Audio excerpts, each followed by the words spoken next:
A história da arte não é tão silenciosa quanto parece.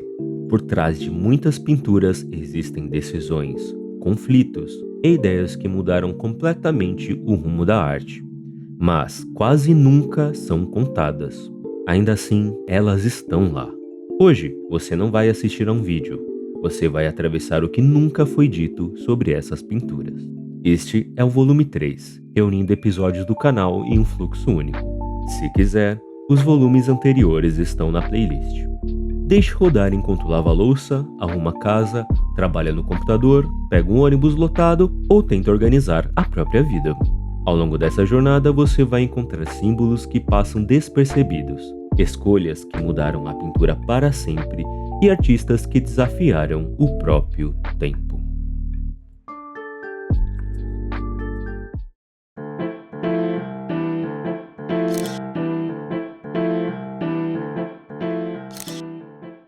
Durante séculos, milhões de pessoas olharam para o Baco de Caravaggio sem perceber nada de incomum, pois ele parece apenas um jovem oferecendo vinho, com um olhar direto e o corpo iluminado contra o fundo escuro. Mas existe um detalhe quase invisível nessa pintura, um ponto minúsculo que passou despercebido por mais de 400 anos. E que pode mudar completamente a forma como entendemos essa obra. O detalhe não está no rosto do Deus, nem nas frutas sobre a mesa, mas escondido em um lugar onde quase ninguém pensa em olhar. E se aquilo for realmente o que alguns acreditam, então Caravaggio não deixou apenas uma pintura para a história, mas um rastro silencioso de si mesmo, oculto dentro da própria imagem. Aqui é o Marcelo Maranhão, você está no Mar Arte e hoje nós vamos investigar um detalhe quase invisível no Baco de Caravaggio, que pode revelar algo inesperado sobre o próprio artista. Ao longo do vídeo, eu vou mostrar onde esse elemento aparece na pintura, explicar por que ele passou despercebido por séculos e analisar as evidências que sustentam essa hipótese. Ao final, você vai entender por que esse possível detalhe não é apenas uma curiosidade técnica, mas algo que pode mudar a maneira como enxergamos a relação de Caravaggio com as próprias obras.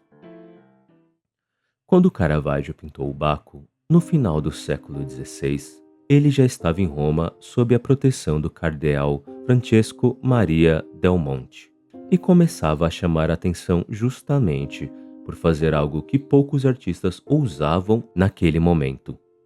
Pois, em vez de idealizar deuses e heróis, ele optava por retratá-los como pessoas reais, com imperfeições visíveis. E isso fica evidente logo no primeiro olhar para a pintura, porque o jovem que representa o deus do vinho não parece distante ou divino, mas próximo demais, quase humano demais, como se estivesse sentado à nossa frente. Se observarmos o rosto com atenção, percebemos que a pele não é uniforme nem idealizada, já que há uma leve vermelhidão nas bochechas e pequenas variações de tons que reforçam a sensação de presença física. Ao descer o olhar para a cabeça, a coroa de folhas não é perfeitamente organizada, pois as folhas parecem naturais, algumas já levemente curvadas, como se já começassem a perder o frescor. Quando analisamos as mãos que seguram a taça de vinho, notamos que as unhas não são polidas nem idealizadas e que existe sujeira visível sobre alguns dedos, o que quebra completamente a imagem clássica de um deus intocável. Se deslocarmos agora a atenção para a mesa, as frutas também revelam esse mesmo compromisso com o real, pois algumas apresentam manchas, pequenas imperfeições e sinais de amadurecimento avançado, sugerindo que estão próximas da deterioração. E é justamente nesse conjunto de realismo extremo que começamos a entender a lógica da pintura, porque Caravaggio parece interessado em mostrar não a eternidade divina, mas a fragilidade do corpo e da matéria. No entanto, existe um elemento ainda mais discreto nessa composição, algo que não se destaca à primeira vista, e que exige que aproximemos o olhar para além do rosto, das mãos e das frutas, pois está localizado na jarra de vidro posicionada ao lado do vinho. É ali que a investigação realmente começa. Se aproximarmos o olhar da jarra de vidro posicionada ao lado da mesa, percebemos que sua superfície reflete parte do ambiente ao redor.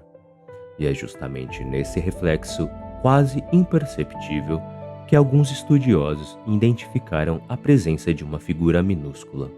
Durante muito tempo, esse detalhe passou despercebido, porque a pintura sofreu escurecimentos naturais e intervenções de restauração que dificultaram a leitura das áreas mais sutis.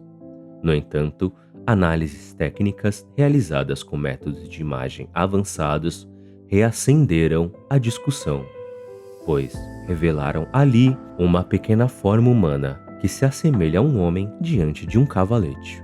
A hipótese que surgiu a partir disso é direta, já que muitos acreditam que essa figura pode ser o próprio Caravaggio, como se ele estivesse deixando um autorretrato escondido dentro de uma cena mitológica.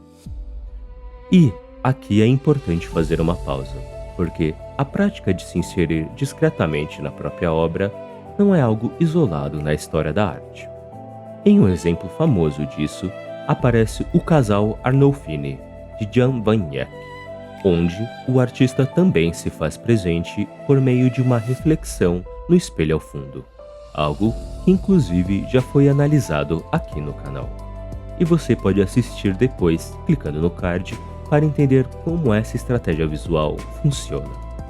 No caso de Caravaggio, porém, a situação ganha outra dimensão, porque ele nunca assinava suas pinturas de maneira tradicional, o que torna a hipótese de uma assinatura visual ainda mais intrigante. Além do Baco, existem outras obras que estudiosos identificam possíveis autorretratos do artista, como em Baco Doente, onde o modelo apresenta traços compatíveis com o próprio pintor, em Medusa, cujo rosto distorcido pode ter sido construído a partir do reflexo do artista em um espelho convexo, em A Captura de Cristo, onde ele aparece segurando uma lanterna, e principalmente em Davi com a cabeça de Golias, em que o rosto de Golias é amplamente interpretado como um autorretrato tardio. Esse caso é especialmente dramático, porque muitos historiadores acreditam que Caravaggio pintou a própria cabeça decepada como uma espécie de confissão simbólica, algo que eu explorei em um vídeo dedicado aqui no canal. Então, se você quiser entender melhor essa história, é só clicar no card e assistir depois desse vídeo. Se esse padrão for intencional, então o que vemos no Baco deixa de ser apenas um detalhe curioso, porque passa a sugerir que Caravaggio não apenas representava o drama, mas se colocava dentro dele. E se você está gostando do vídeo, curta e se inscreva no canal, porque isso ajuda muito esse projeto a crescer e a continuar produzindo esse tipo de conteúdo por aqui. Se aceitarmos a possibilidade de que Caravaggio realmente se inseriu no reflexo do Baco, então essa pintura deixa de ser apenas a representação de um deus oferecendo vinho, porque passa a funcionar também como um conjunto silencioso entre o artista e o espectador. Isso acontece porque o Baco não encara diretamente, como se nos convidasse a participar da cena, enquanto, ao mesmo tempo, o suposto reflexo na jarra sugeriria que o próprio pintor estaria ali, observando tudo a partir de dentro da composição. Nesse sentido, a obra deixa de ser apenas mitológica, pois se transforma em algo mais complexo, já que mistura encenação, autorrepresentação e presença oculta. E quando lembramos que Caravaggio viveu cercados por conflitos, acusações e episódios de violência, fica ainda mais inquietante perceber que ele pode ter escolhido não apenas retratar o drama, mas se colocar dentro dele de forma recorrente. Talvez por isso o detalhe na jarra seja tão perturbador, porque ele sugere que o artista não queria apenas criar imagens impactantes, mas garantir que sua própria presença permanecesse ali, mesmo quando ninguém estivesse olhando com atenção suficiente para percebê-la. E se isso for verdade, então o Baco não é apenas um jovem oferecendo vinho, mas uma obra em que Caravaggio pode ter deixado um vestígio deliberado de si mesmo, como se estivesse desafiando o tempo a encontrá-lo.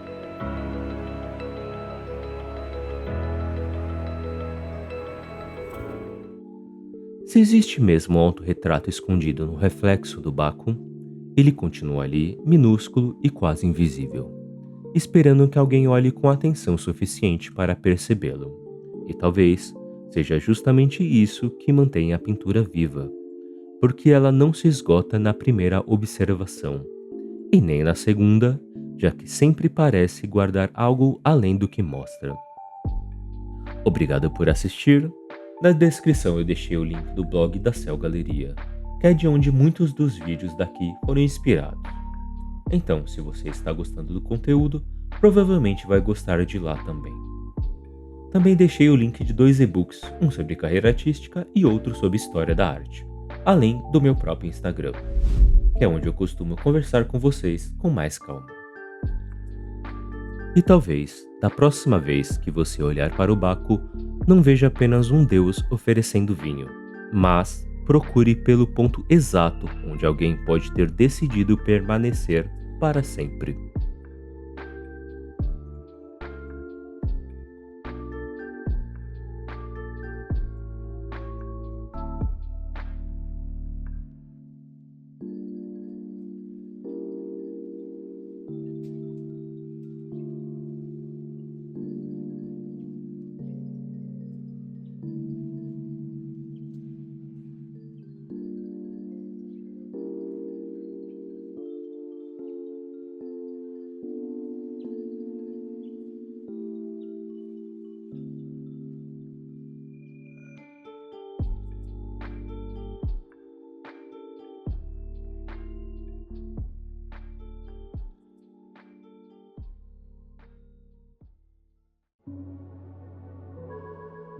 Você está olhando para 2 homens no auge do poder, ricos, jovens, vestidos com tecidos pesados, cercados por instrumentos que medem o céu e a terra. Tudo nesse quadro transmite ordem, controle e segurança, mas existe uma forma estranha no chão, uma mancha alongada que não parece pertencer à cena. Durante muito tempo, muitos pensaram que esse era o grande enigma da pintura. Mas essa mancha é apenas uma das chaves do quadro, porque existe outra ainda mais escondida, que muda completamente o sentido da obra. E talvez seja por isso que essa pintura não foi feita para ser entendida apenas de frente. Aqui é o Marcelo Maranhão, você está no Mararte, e hoje nós vamos olhar para essa pintura como ela foi construída para ser vista, em camadas. Vamos atravessar o brilho das roupas, os instrumentos que medem o céu e a terra, a encenação diplomática cuidadosamente organizada no centro da cena, e entender por que Rubens deslocou o essencial para fora do campo principal. Porque esse quadro não é apenas um retrato do poder, ele é uma estrutura visual que nos obriga a mudar de posição para enxergar o que realmente sustenta a realidade. À primeira vista, o que vemos é estabilidade. 2 homens ocupam o centro exato da composição, firmes, quase monumentais. Eles não estão em movimento, não estão conversando, não parecem distraídos, eles se apresentam. À esquerda, Jean de Dinville. Seu corpo é envolvido por um casaco pesado, forrado de pele, cuja textura quase salta da tela. O tecido é espesso, luxuoso, visivelmente caro.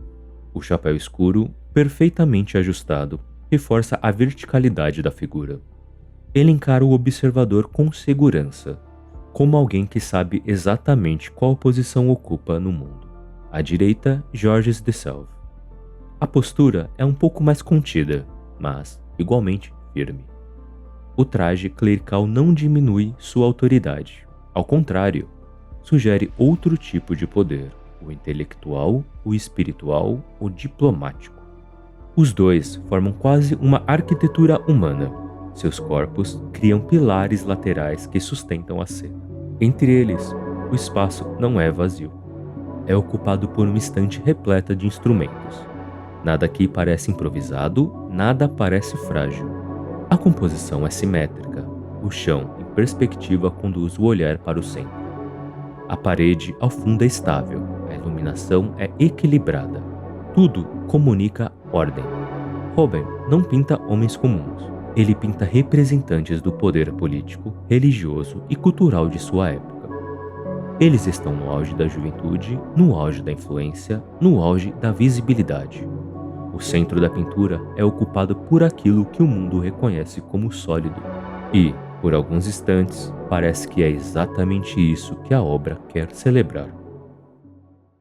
Entre os dois homens há uma estante de dois níveis, e é ali que a ambição intelectual da pintura se torna mais evidente.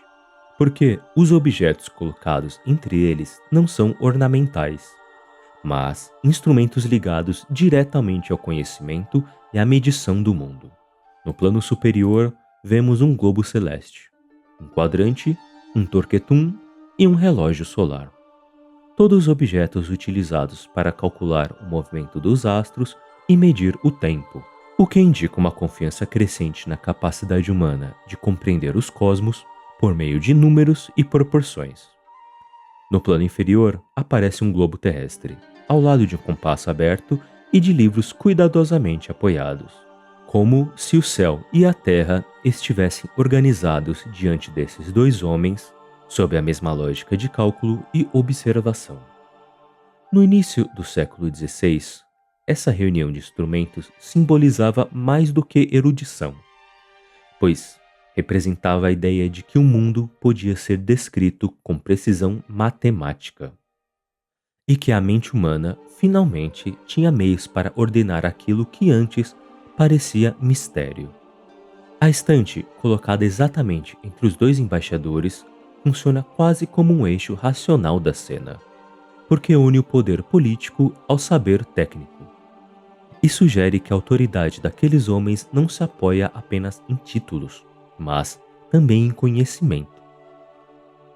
A própria perspectiva reforça essa sensação de controle, já que as linhas do piso conduzem um olhar para dentro do espaço, criando profundidade estável e calculada, como se o ambiente obedecesse às mesmas leis que os instrumentos procuram registrar.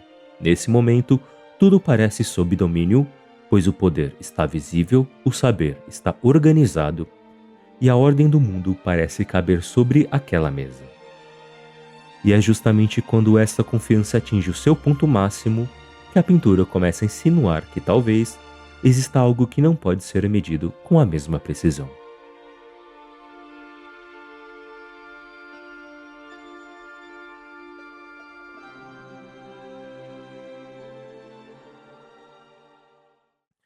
A harmonia do quadro parece absoluta à primeira vista, mas ela começa a revelar pequenas tensões quando observamos os detalhes com mais cuidado. Sobre a prateleira inferior repousa um alaúde, instrumento associado à harmonia e à proporção. A ideia de que o mundo pode ser afinado como uma escala musical. Pois no pensamento renascentista, a música não era apenas entretenimento, ela expressava a ordem matemática do universo. No entanto, uma das cordas do alaúde está quebrada. E esse detalhe, embora discreto, dificilmente é acidental, porque no meio de instrumentos que medem o céu com precisão, há um instrumento que não pode produzir harmonia. Logo abaixo, vemos um livro aberto. E ao aproximarmos o olhar, percebemos que se trata do hino Veni Creator Spiritus, mas na tradução de Martinho Lutero, o reformador que dividia a cristandade europeia naquele momento. Dois representantes de um país católico, em missão diplomática na Inglaterra, carregam a tradução de um homem que simboliza a ruptura religiosa da época, o que sugere não ingenuidade, mas cálculo político. Assim, aquilo que parecia celebração estável do poder passa a revelar uma camada de representação cuidadosamente construída, pois a diplomacia ali não é apenas negociável, é também encenação consciente diante de outro poder. E é justamente quando essa estabilidade começa a parecer organizada demais que o olhar desce para o chão, onde algo que não se integra à ordem da cena começa a impor sua presença.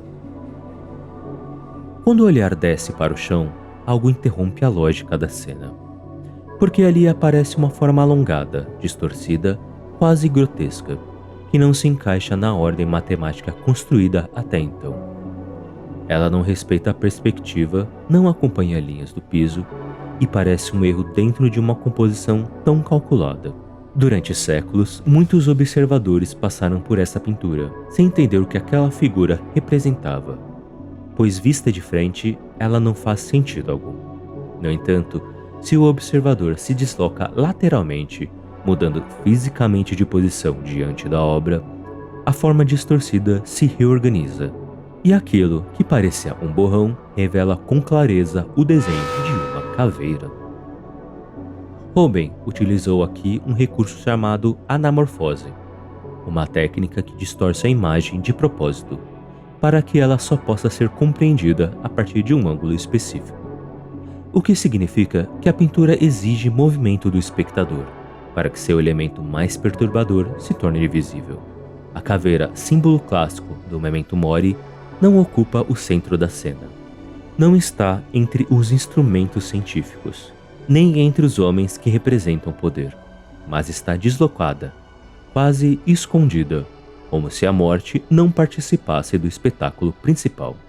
E, no entanto, é ela que reconfigura todo o sentido da composição, porque, a partir do momento em que a caveira é reconhecida, a estabilidade do poder e a confiança no domínio racional passam a parecer provisórias. Nada ali deixa de existir, mas tudo passa a ter um limite. E é justamente nesse ponto que a pintura deixa de ser apenas um retrato diplomático e começa a se revelar como uma construção simbólica muito mais ampla, pois aquilo que parecia marginal mostra-se estrutural. Depois que a caveira é reconhecida, o olhar já não percorre a pintura da mesma maneira, porque aquilo que parecia um detalhe periférico passa a funcionar como chave de leitura da obra inteira. No entanto, a estrutura da imagem não termina na morte, pois, se acompanharmos a diagonal criada pela caveira, percebemos que ela conduz o olhar para cima, até o chapéu de Jean de Dinveil, onde aparece um pequeno broche também em forma de caveira. E depois, ainda mais acima, quase escondido atrás da cortina verde, onde surge um crucifixo parcialmente encoberto. Esse crucifixo não domina a cena, nem ocupa o centro visível da composição, mas está ali de forma decisiva, como se fechasse silenciosamente a hierarquia simbólica da pintura. A caveira parece ser o segredo da pintura, mas ela não é o último elemento da composição. No centro estão os homens, cercado pelos instrumentos que medem o céu e a terra, representando o poder político e intelectual. Abaixo deles aparece a morte, revelada apenas quando o observador muda de posição. E acima de tudo, quase fora do campo principal da cena, está o símbolo da redenção cristã. A composição inteira organiza-se como uma hierarquia, no qual o poder ocupa o plano visível da vida pública, mas não ocupa o último lugar da realidade. O poder humano encontra seu limite na morte, mas a morte também não é o fim da estrutura. Acima dela permanece o sinal da redenção, lembrando que a realidade não termina no plano do poder, nem no plano da morte. Acima dos homens, acima de seus instrumentos, acima do próprio limite da morte, permanece Deus, o divino, a transcendência que sustenta tudo o que existe. É por isso que essa pintura continua inquietante, porque ela não fala apenas daqueles dois embaixadores, mas da ordem profunda da própria realidade. Rubens pintou dois homens poderosos, mas organizou a cena para mostrar que o centro visível nunca é o centro último do mundo. Quando voltamos ao início e olhamos novamente para a pintura de frente, aquela forma distorcida no chão já não parece um erro, porque agora sabemos que ela sempre esteve ali como parte essencial da composição. Hobbes construiu uma imagem no qual o poder ocupa o centro, mas não ocupa o último lugar da realidade. Os homens continuam firmes, os instrumentos continuam medindo o céu e a terra, e a vida pública continua se apresentando como palco de estabilidade e controle. Mas, fora desse centro visível, a pintura lembra que existe uma estrutura maior, dentro da qual o poder humano encontra seus limites. Talvez seja por isso que a obra continua perturbadora até hoje, porque ela não revela apenas um segredo escondido na pintura, mas algo sobre a própria forma como olhamos o mundo. Obrigado por assistir. Na descrição eu deixei o link do blog da Cell Galeria, que é de onde muitos dos vídeos daqui foram inspirados. Então, se você está gostando do conteúdo, provavelmente vai gostar de lá também.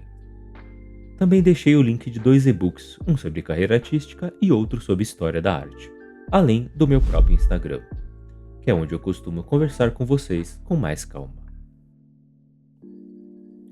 E talvez seja exatamente isso que Hobbes esteja sugerindo, pois aquilo que ocupa o centro do nosso olhar nem sempre é aquilo que ocupa o centro da realidade, porque aquilo que realmente sustenta o mundo quase nunca ocupa o centro da cena.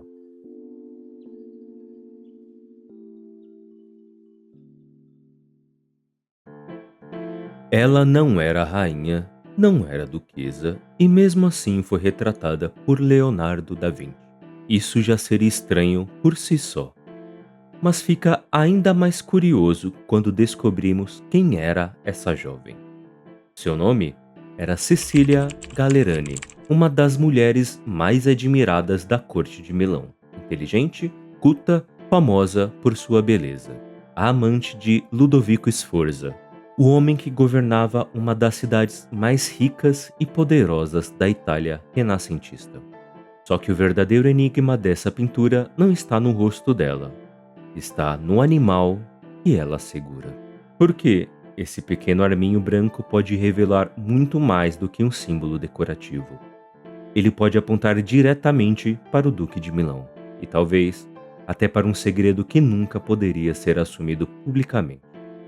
A pergunta é: o que exatamente Leonardo estava tentando dizer com esse animal dentro do retrato? Aqui é o Marcelo Maranhão e você está no Mararte. Nesse vídeo, nós vamos investigar essa pintura para entender 3 coisas curiosas. Por que Leonardo colocou um arminho nos braços dessa jovem? Como esse animal pode funcionar quase como um retrato oculto de Ludovico Sforza? E o que os detalhes da obra sugerem sobre a relação entre o Duque e a Cecília Gallerani? Por quê? Quando começamos a observar essa pintura com atenção, ela deixa de aparecer apenas um retrato elegante do Renascimento e passa a funcionar quase como uma pequena investigação escondida dentro da arte de Leonardo da Vinci. Para entender essa pintura, primeiro precisamos entender quem é a mulher retratada nela. A jovem que vemos aqui se chama Cecília. Quando esse retrato foi pintado, por volta de 1489, ela tinha cerca de 16 anos e vivia na corte de Milão, um dos centros políticos e culturais mais importantes da Itália renascentista. Cecília não vinha de uma das grandes famílias que normalmente apareciam em retratos desse período. Ainda assim, tornou-se rapidamente uma das figuras mais comentadas da corte. Era conhecida por sua educação, escrevia poesia e participava de círculos intelectuais frequentados por artistas e estudiosos. Mas a verdadeira razão pelo qual seu retrato foi pintado por Leonardo da Vinci estava ligada à sua relação com Ludovico Sforza, o governante de Milão. Cecília era sua amante. Isso colocava a jovem em uma posição delicada dentro da corte. Ela vivia próxima ao centro do poder, mas sem qualquer título ou reconhecimento oficial. E havia um motivo para essa discrição. Enquanto o relacionamento acontecia dentro do palácio, Ludovico negociava um casamento político que ajudaria a consolidar a sua posição entre as grandes famílias da Europa. A situação, portanto, era paradoxal. Todos na corte sabiam que Cecília era, mas sua presença não podia ser exibida abertamente. E é justamente nesse contexto que Leonardo pinta esse retrato. À primeira vista, parece apenas a imagem elegante de uma jovem da corte. Mas, quando começamos a observar a pintura com atenção, percebemos que Leonardo construiu a cena de uma forma muito particular. Se observarmos a pintura com calma, percebemos que Leonardo da Vinci constrói aqui uma composição cheia de movimento, algo bastante incomum nos retratos do final do século XV. Na maior parte da pintura desse período, as figuras aparecem rígidas, posicionadas de frente ou de perfil, quase como se fossem símbolos estáticos de status social. Mas aqui acontece algo diferente. O corpo de Cecília está voltado para um lado, enquanto o rosto gira suavemente para o outro. Essa torção dá a sensação de que ela acabou de se mover dentro da cena, como se estivesse ouvindo alguém se aproximar. Agora, observa o olhar. Cecília não encara o espectador. Ela olha para fora da pintura, como se estivesse reagindo à presença de alguém que acabou de entrar no ambiente. Esse detalhe cria uma espécie de espaço invisível dentro da obra. Uma presença que não aparece na tela, mas que parece organizar toda a cena. Se descermos agora para as mãos, encontramos o elemento mais curioso da pintura. Cecília segura um pequeno arminho branco com uma naturalidade quase íntima. O animal repousa tranquilamente em seus braços, mas também parece atento. Assim como a jovem, ele olha exatamente para a mesma direção fora da pintura. Essa pequena coreografia entre o corpo da jovem, o movimento da cabeça e o olhar do animal cria uma sensação curiosa, como se ambos estivessem reagindo à mesma pessoa. Alguém que não vemos, mas que talvez seja essencial para entender o verdadeiro significado desse retrato. Esse pequeno animal nos braços de Cecília pode parecer apenas um detalhe decorativo, mas ele provavelmente é a chave para entender toda a pintura. Anteriormente, vimos que tanto Cecília quanto Arminho parecem olhar para alguém fora da cena. E existe uma razão possível para isso. Durante muito tempo, acreditou-se que o arminho estivesse ali apenas como um símbolo de pureza, algo comum na iconografia medieval e renascentista. Existia a crença de que o arminho preferia morrer a sujar a própria pelagem branca. Mas nesse caso, o significado pode ser bem mais específico. O arminho também estava diretamente ligado a Ludovico Sforza. Em 1488, Ludovico recebeu a Ordem do Arminho, concedida por Fernando I de Nápoles. Depois disso, o duque passou a ser associado a esse animal. Isso significa que o arminho presente na pintura pode funcionar quase como uma referência indireta ao próprio Ludovico. Se essa interpretação estiver correta, então a cena ganha uma nova camada de significado. Cecília não estaria apenas segurando um animal simbólico. Ela estaria segurando um emblema ligado diretamente ao homem mais poderoso da corte de Milão. Mas existe ainda outra possibilidade que alguns historiadores levantam. Sabemos hoje que Cecília teve um filho com Ludovico. Por isso, alguns pesquisadores sugerem que ela poderia estar grávida quando o retrato foi pintado. Dentro da simbologia da época, o arminho também podia aparecer em representações associadas à fertilidade e à proteção durante o parto. Se essa hipótese estiver correta, o animal nos braços da jovem deixa de ser apenas um símbolo político. Ele passa a sugerir algo muito mais íntimo. Uma referência silenciosa à relação entre Cecília e o duque, e talvez até o filho que ela carregava. Curiosamente, análises técnicas da pintura mostram que o arminho nem sempre esteve ali. Exame das camadas da obra revelam que Leonardo da Vinci começou o retrato com Cecília sozinha. Em uma fase posterior, ele adicionou um animal menor. Somente na versão final surge o arminho grande e branco que vemos hoje. Isso indica que o animal não foi um detalhe casual. Ele foi uma decisão consciente tomada durante o processo da criação da obra.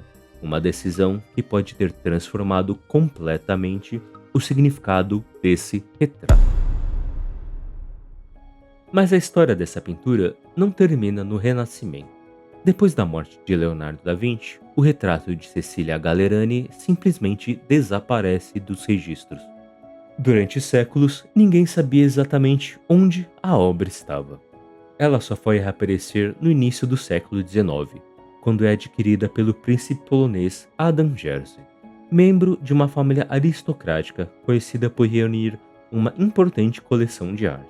A pintura passa então a fazer parte da coleção da família dele, preservada na Polônia. Mas nesse período, a obra sofre algumas alterações. A mãe do príncipe, colecionadora Isabela Czartoryska, manda escurecer o fundo original da pintura e acrescenta uma inscrição identificando o retrato como sendo de Leonardo. Essas intervenções mudam um pouco a aparência que conhecemos hoje.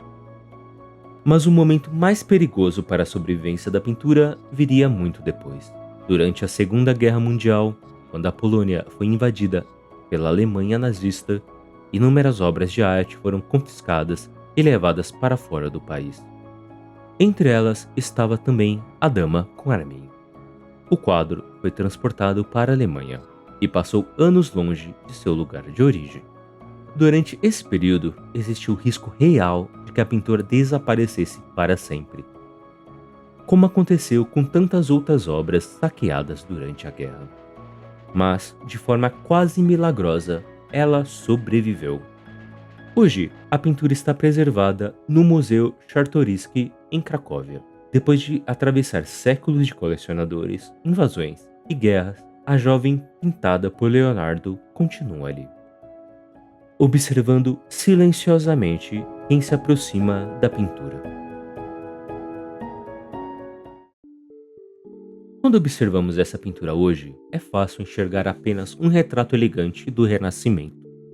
Mas, quanto mais tempo passamos diante da obra, mais ela começa a revelar pequenas camadas de significado. A jovem retratada aqui não era uma duquesa, nem uma figura oficialmente reconhecida dentro da corte. Ainda assim, Leonardo da Vinci decidiu registrá-la com um cuidado extraordinário. E ao fazer isso, acabou criando uma imagem que parece carregar muito mais do que um simples retrato. Nos braços de Cecília Gallegari, o arminho pode representar poder, desejo, política e talvez até um segredo pessoal ligado a Ludovico Sforza. Obrigado por assistir. Se você gostou do vídeo, não esqueça de deixar o like e se inscrever no canal. E na descrição eu deixei alguns links que podem te interessar. 5 séculos depois, essa pintura continua ali, silenciosa. Talvez ainda guardando um segredo que Leonardo nunca quis explicar completamente.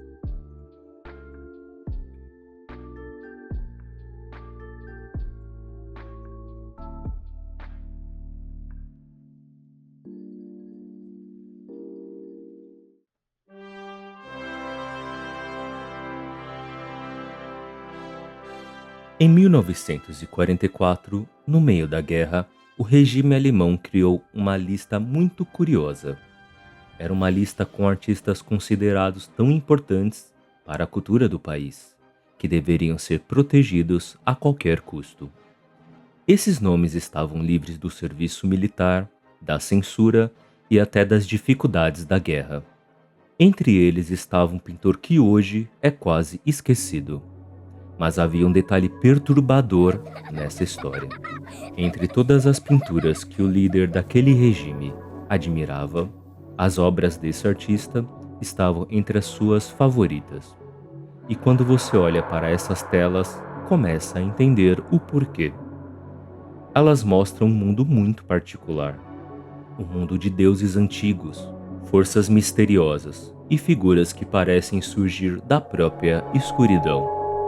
Um universo onde beleza, pecado e poder se misturam. O nome desse pintor era Franz von Stuck. E entender a arte dele ajuda a entender algo muito mais profundo sobre a estética daquele regime. Aqui é Marcelo Maranhão, você está no Mararte. No final do século XIX, Franz von Stuck era um dos pintores mais famosos da Alemanha. Na época, ele chegou a ser chamado de o príncipe dos pintores. Mas quando você observa suas obras de perto, percebe rapidamente que elas não mostram paisagens tranquilas ou cenas agradáveis. O universo de Stuck é muito mais sombrio. Suas pinturas mergulham em temas como pecado, desejo, mitologia. Figuras que parecem surgir de um mundo antigo, carregadas de poder e mistério. Ao longo deste vídeo, nós vamos observar algumas de suas obras mais inquietantes e entender como esse imaginário visual acabou exercendo um fascínio muito particular sobre Hitler. E se você gosta de explorar a história da arte dessa forma, observando os detalhes das pinturas e entendendo os símbolos que estão escondidos nelas, já deixa o like e se inscreve no canal. Isso ajuda muito o Mararte a continuar produzindo esse tipo de conteúdo por aqui. Hoje, o nome Franz von Stuck talvez não seja tão conhecido fora dos círculos da história da arte. Mas, no final do século XIX, em Munique, ele era uma verdadeira celebridade cultural. Nascido em 1863, na Baviera, Stuck começou sua carreira como ilustrador. E desde cedo, suas imagens já chamavam a atenção por uma característica muito particular, o drama visual.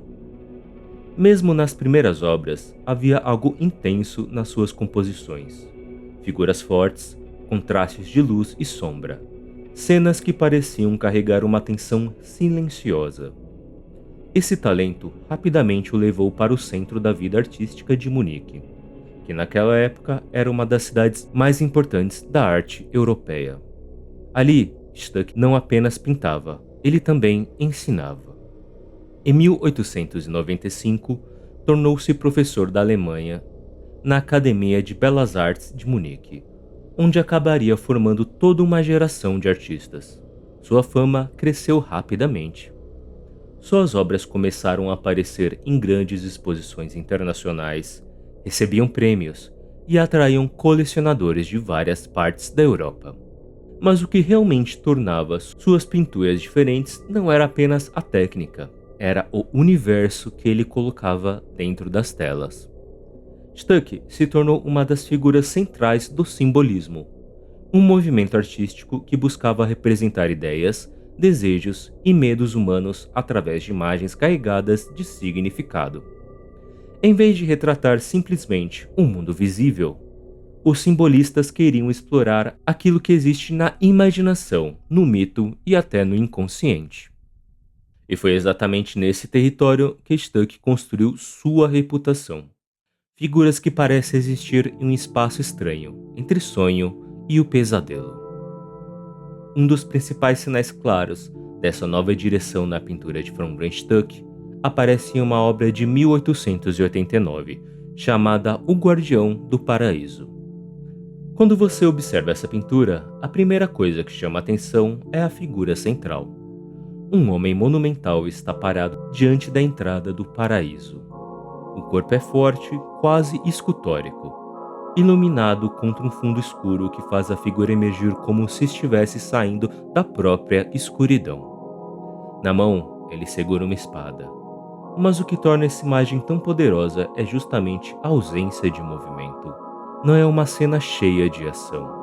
A figura simplesmente está ali, imóvel, como se fosse um guardião eterno colocado naquele limite entre dois mundos. De um lado, o paraíso, do outro, tudo aquilo que ficou de fora. E é exatamente esse tipo de imagem que resume bem o espírito do simbolismo. A pintura não quer apenas contar uma história, ela quer provocar uma sensação. Quer sugerir ideias através de símbolos. E poucos anos depois, Stuck cria uma imagem ainda mais perturbadora. Uma obra que se torna a sua pintura mais famosa, O Pecado, de 1893. Quando você olha para essa tela, tudo parece surgir da escuridão. O fundo é completamente negro. A luz toca apenas parte do corpo da figura feminina, revelando lentamente sua presença.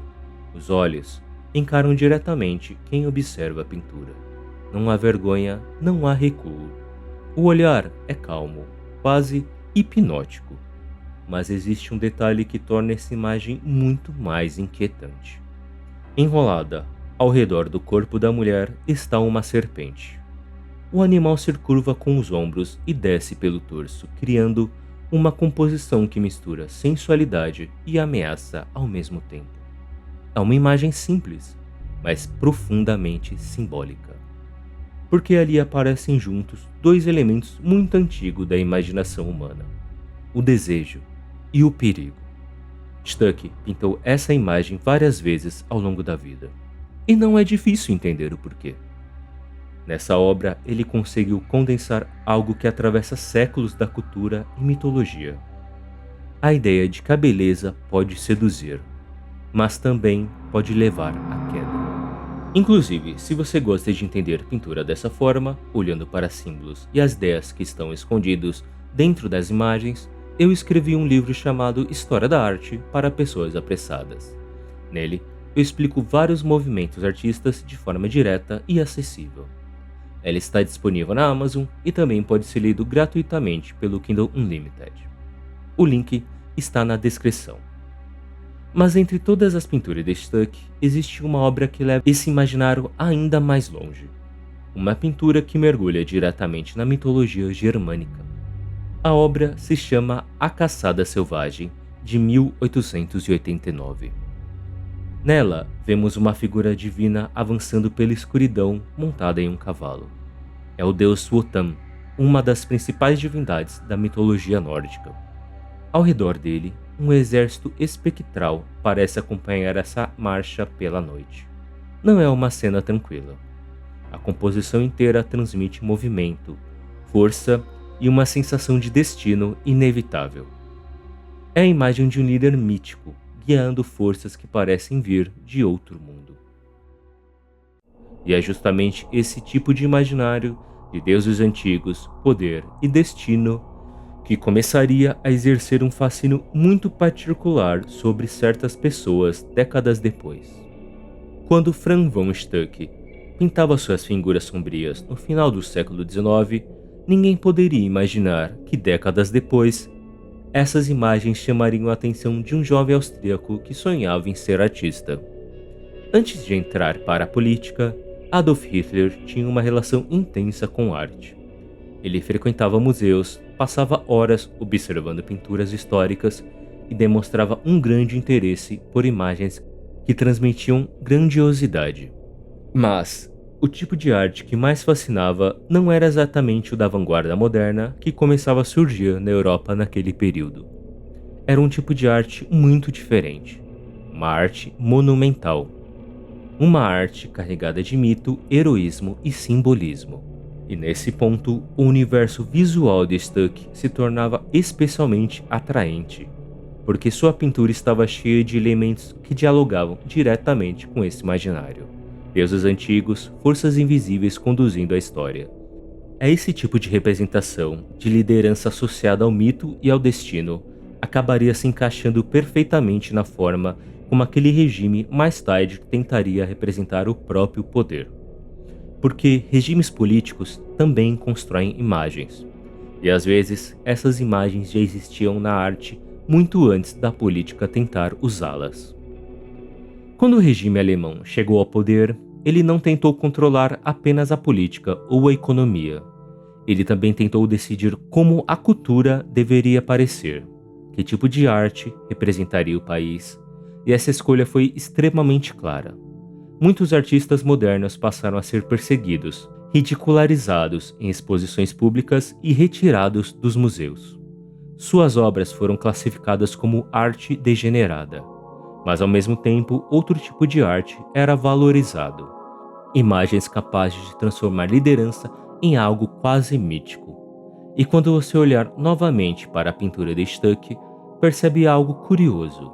Décadas antes desse regime existir, ele já estava pintando exatamente esse tipo de imaginário. Imagens carregadas de poder simbólico. Por isso, enquanto muitos artistas eram rejeitados naquele período, O nome de Franz von Stuck continuava sendo tratado como parte do grande patrimônio artístico alemão.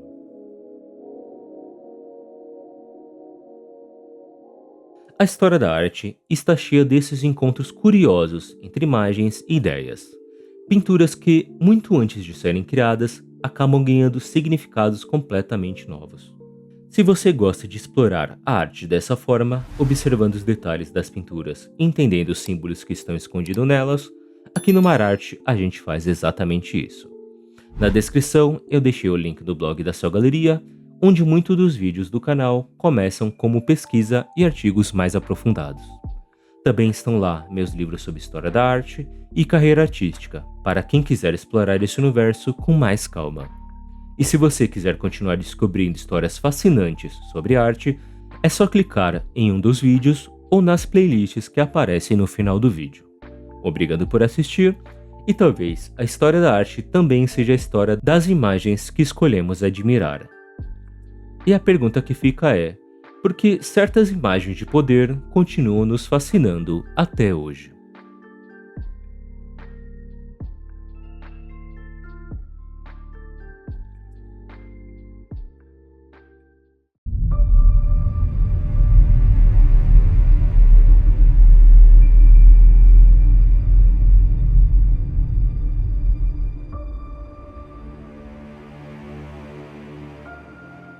Existe algo estranho nessa pintura, porque ela não está em um grande museu, e provavelmente você nunca tinha visto ela antes. Mas isso não combina com o que ela faz, porque basta alguns segundos olhando e alguma coisa começa a incomodar. Essa é uma cena bíblica conhecida. Cristo sendo ridicularizado, coroado com espinhos, diante de um soldado. Mas aqui tem algo fora do lugar, porque em vez de você apenas observar, em algum momento surge a sensação de que existe alguém ali te observando de volta.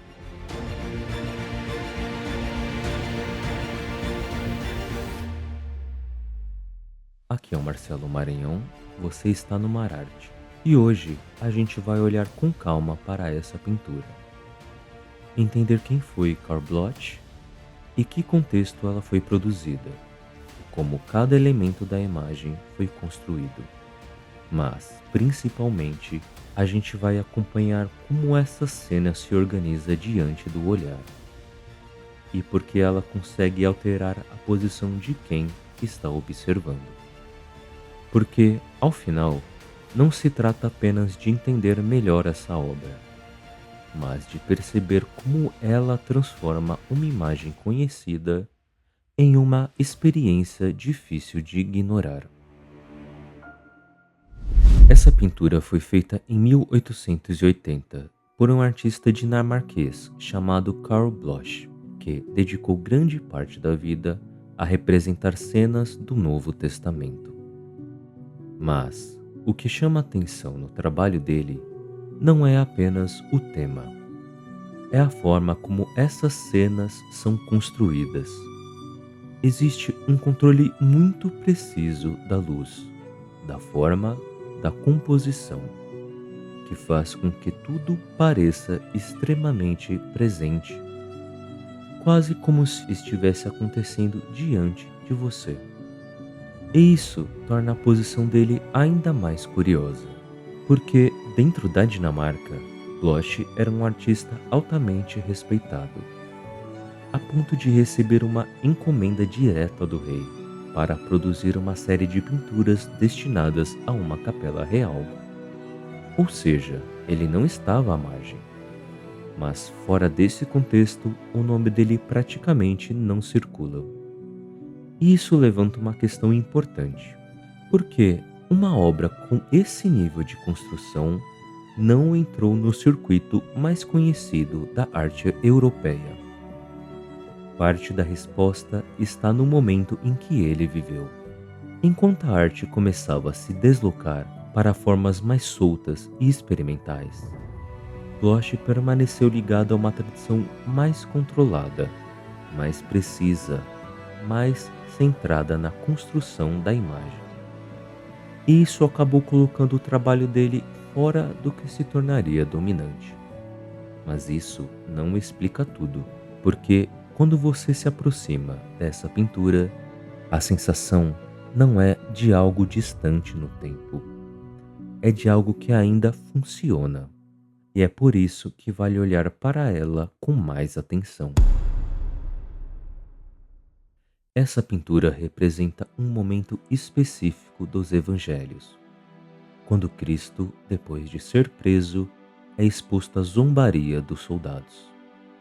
Eles colocam uma coroa de espinhos sobre a cabeça, cobrem o corpo com um manto vermelho e colocam um bastão em suas mãos, como se fosse um cetro. Mas não há honra nessa construção. Cada elemento aqui é usado para inverter o significado da cena, transformando símbolos de poder em instrumentos de humilhação. Se você observa a imagem com calma, vai perceber que não existe praticamente nenhum ambiente ao redor. O fundo é completamente escuro, sem arquitetura, sem profundidade, como se tudo tivesse sido removido. E isso concentra toda a cena apenas nesses dois corpos. De um lado, o soldado se inclina para a frente, com o braço estendido, a boca aberta, em um gesto que sugere fala ou provocação. Do outro lado, Cristo permanece ereto, com o corpo contido, segurando o bastão, sem reagir ao movimento diante dele. E essa organização não é acidental. Bloch utiliza o contraste entre luz e sombra para definir exatamente onde o olhar deve se fixar, fazendo com que o resto da cena desapareça. E, com tudo isso, tudo passa a acontecer dentro desse espaço reduzido, sem qualquer distração externa. A partir dessa organização, o que começa a chamar a atenção não é apenas o que está sendo mostrado, mas como cada figura ocupa esse espaço. O soldado concentra todo o movimento da cena. O corpo avança, o gesto é direto, a expressão se abre, como se estivesse no meio de uma fala. Tudo nele aponta para fora, como se precisasse afirmar alguma coisa. Já Cristo faz o oposto. O corpo permanece estável, o gesto é mínimo e não há nenhuma resposta visível ao que acontece diante dele. E isso cria uma tensão incomum, porque, mesmo sendo a figura atacada, ele não entra no mesmo ritmo da ação. E, aos poucos, o peso da cena começa a se deslocar. A força deixa de estar no movimento e passa a se concentrar naquilo que não reage. E é esse o ponto que um detalhe começa a se impor, porque a direção desse silêncio não está voltada para o soldado. Ela se projeta para fora da cena. Esse deslocamento muda a lógica da imagem, porque, em vez de responder ao que acontece dentro da cena, Cristo direciona o olhar para fora dela. E isso rompe o limite que normalmente separa a pintura de quem está observando.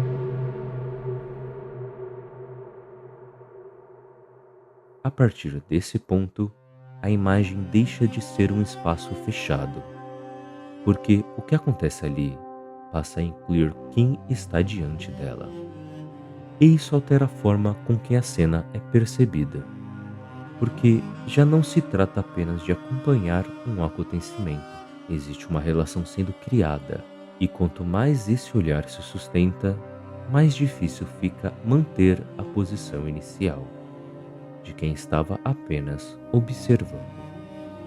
Porque a cena permanece a mesma, mas o lugar de quem vê já não é mais. E é nesse ponto que a pintura deixa de funcionar apenas como representação, porque Se o olhar não está preso à cena, então ele não pertence apenas a ela. Ele estabelece uma relação com quem está fora. E isso muda a natureza do que está acontecendo. Por quê?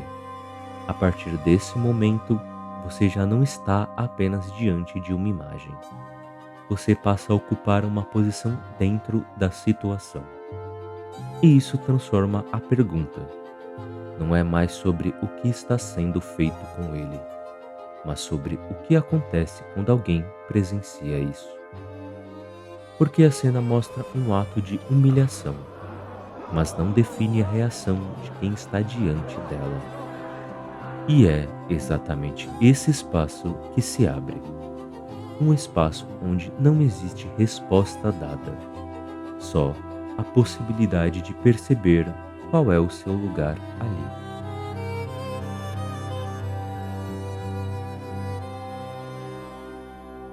E é por isso que essa cena não se fecha, porque ela não depende apenas do que foi representado, ela depende de quem a observa. Talvez seja por isso que essa pintura não tenha se espalhado com a mesma força que outras obras do mesmo período.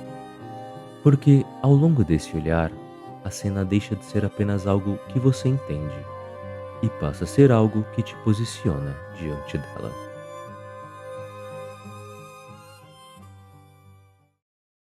Se você chegou até aqui, obrigado por assistir. Se gostou do vídeo, não esquece de deixar um like, se inscrever e comentar, porque eu leio tudo.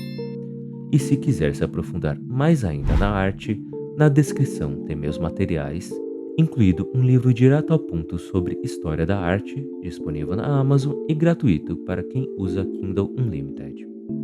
E se quiser continuar essa conversa ou ver meus trabalhos, me encontra no Instagram. Porque algumas imagens não terminam quando você para de olhar. Elas continuam no que você passa a ver depois.